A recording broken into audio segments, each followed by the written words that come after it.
Okay, we will start by turning on the heater into the high heat position for carpet extraction, and that is the number 2 position. I will then turn the 500 psi pump on,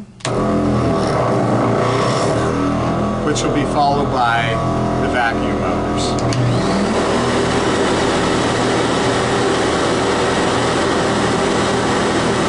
Then check out my PSI and make sure that I am at the proper pressure for cleaning carpet, which in this case I will clean with 500 PSI. That is achieved by pulling the trigger on the wand,